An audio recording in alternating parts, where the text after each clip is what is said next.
Good morning students, আমার চ্যানেলে তোমাদের সবাইকে স্বাগত। আজকে তোমাদের সাথে আলোচনা করব আর্ট অ্যান্ড কালচারের সেকেন্ড পার্ট। তো আগের পার্টটির মতোই আজকের পার্টটিও খুবই গুরুত্বপূর্ণ হতে চলেছে, বিশেষ করে যারা এসএসসি জিডি এক্সাম দিতে চলেছ 2025-এ। তো প্রতিদিন ঠিক সকাল 6টায় আমি তোমাদেরকে এই পর্বটি করিয়ে থাকি, তো অবশ্যই সকলেই যুক্ত হয়ে যাবে এই সময়।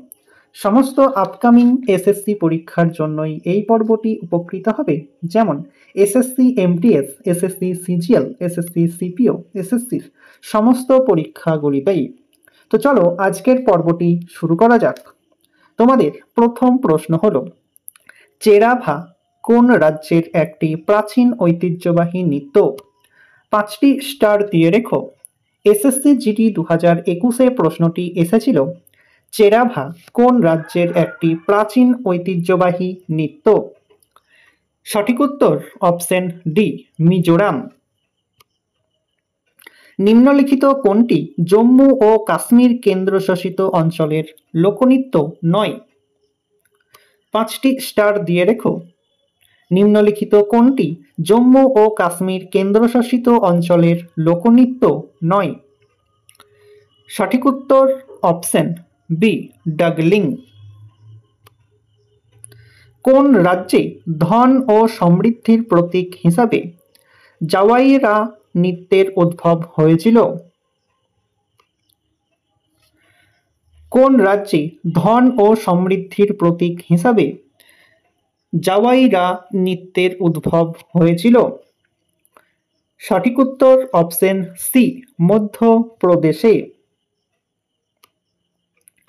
ভাবাই এবং কালিবেরিয়া লোকনৃত্যের উদ্ভব হয় কোন ভারতীয় রাজ্যে? ভাবাই এবং কালিবেলিয়া লোকনৃত্যের উদ্ভব হয় কোন ভারতীয় রাজ্যে? সঠিক উত্তর অপশন এ, রাজস্থানে। সঠিক নৃত্য ও রাজ্যের যুগল নির্বাচন করুন। এসএসসি সিজিএল পরীক্ষাতে প্রশ্নটি এসেছিল, তো তোমাদের জন্যও খুবই গুরুত্বপূর্ণ। 5টি স্টার দিয়ে রেখো। সঠিক নৃত্য ও রাজ্যের যুগল নির্বাচন করুন। সঠিক উত্তর অপশন এ, দললখাই কর্ণাটকের নৃত্য। মিচ্ছকটিক নাটকটি কে রচনা করেন? খুবই সহজ একটি প্রশ্ন। মিচ্ছকটিক নাটকটি কে রচিত করেন? সঠিক উত্তরটি তোমরা কমেন্টের মাধ্যমে জানাও, দেখি তোমাদের মধ্যে কতজন সঠিক উত্তরটি করতে পারছো। তো চলে এসো নেক্সট কোশ্চেনে। ধিমসা কোন রাজ্যের একটি সরকারি লোকনৃত্য? ধিমসা কোন রাজ্যের একটি সরকারি লোকনৃত্য? সঠিক উত্তর অপশন সি, অন্ধ্রপ্রদেশের। কথাকলি নৃত্যটি কটি শিল্প রূপের একটি সামঞ্জস্যপূর্ণ সংমিশ্রণ? এমটিএস প্রিভিয়াস ইয়ার 2018-তে প্রশ্নটি এসেছিল, কথাকলি নৃত্যটি কটি শিল্প রূপের একটি সামঞ্জস্যপূর্ণ সংমিশ্রণ? সঠিক উত্তর অপশন সি, 5টি। নিম্নলিখিত কোন রাজ্য বা কেন্দ্রশাসিত অঞ্চল ডুমহাল লোকনৃত্যের সঙ্গে যুক্ত? নিম্নলিখিত কোন রাজ্য বা কেন্দ্রশাসিত অঞ্চল ডুমহাল লোকনৃত্যের সঙ্গে জড়িত? সঠিক উত্তর অপশন ডি, জম্মু ও কাশ্মীর। ময়ূরভঞ্জ ছাউ কোন রাজ্যের লোকনৃত্য? ময়ূরভঞ্জ ছাউ কোন রাজ্যের লোকনৃত্য? সঠিক উত্তর অপশন সি, উড়িষ্যা। শাস্ত্রীয় একটি প্রথাগত হিন্দু শাস্ত্রীয় নৃত্য এর উৎপত্তি কোন রাজ্যে? শাস্ত্রীয় একটি প্রথাগত হিন্দু শাস্ত্রীয় নৃত্য এর উৎপত্তি কোন রাজ্যে? সঠিক উত্তর অপশন এ, আসাম। মিজোরামের ঐতিহ্যবাহী বাস নৃত্যটির নাম কি? মিজোরামের ঐতিহ্যবাহী বাস নৃত্যটির নাম কি?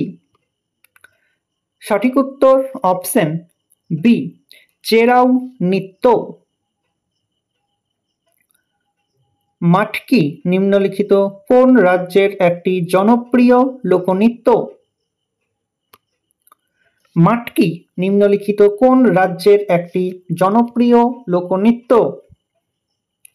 সঠিক উত্তর অপশন এ, মধ্যপ্রদেশের। নিম্নলিখিত কোনটি লাক্ষাদ্বীপ দ্বীপপুঞ্জের একটি জনপ্রিয় নৃত্যরূপ? নিম্নলিখিত কোনটি লাক্ষাদ্বীপ দ্বীপপুঞ্জের একটি জনপ্রিয় নৃত্যরূপ? সঠিক উত্তর অপশন সি, কোলক্কি। বেহদিন খোলাম কোন রাজ্যের একটি ঐতিহ্যবাহী নৃত্য উৎসব? বেহদিন খোলাম কোন রাজ্যের একটি ঐতিহ্যবাহী নৃত্য উৎসব? সঠিক উত্তর অপশন সি, মেঘালয়। সাইলা নৃত্য কোন রাজ্যের একটি ঐতিহ্যবাহী নৃত্য উৎসব? সাইলা নৃত্য কোন রাজ্যের একটি ঐতিহ্যবাহী নৃত্য উৎসব? সঠিক উত্তর অপশন ডি, ছত্তিশগড় রাজ্যের। নিম্নলিখিত কোনটি সঠিক? নিম্নলিখিত কোনটি সঠিক? সঠিক উত্তর অপশন বি, সরস্বতী সেন ভারতনাট্যম। লুর নৃত্য একটি প্রথাগত লোকনৃত্য যা শুধুমাত্র মেয়েদের দ্বারা করা হয়, এটি কোন রাজ্যের? লুর নৃত্য একটি প্রথাগত লোকনৃত্য যা শুধুমাত্র মেয়েদের দ্বারা করা হয়, এটি কোন রাজ্যের? সঠিক উত্তর অপশন এ, হরিয়ানা। বিহারের ঐতিহ্যবাহী রোড পাপেট কি নামে পরিচিত? বিহারের ঐতিহ্যবাহী রোড পাপেট কি নামে পরিচিত? সঠিক উত্তর অপশন বি, এয়ামপুরি। ভান্ডপথর নিম্নলিখিত কোন কেন্দ্রশাসিত অঞ্চল এর একটি ঐতিহ্যবাহী নাট্য শিল্প? ভান্ডপথর একটি কেন্দ্রশাসিত অঞ্চলের ঐতিহ্যবাহী নাট্য শিল্প। সঠিক উত্তর অপশন ডি, জম্মু ও কাশ্মীর।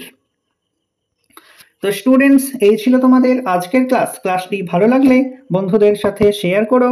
চ্যানেলে নতুন হয়ে থাকলে চ্যানেলটিকে সাবস্ক্রাইব করে পাশে থাকা বেল আইকন বাটনটি প্রেস করে রেখো ভিডিও নোটিফিকেশন সবার প্রথমে পেতে। তো দেখা হচ্ছে নেক্সট ক্লাসে। আজ এই পর্যন্তই। সবাই ভালো থেকো, সুস্থ থেকো। জয় হিন্দ, জয় ভারত।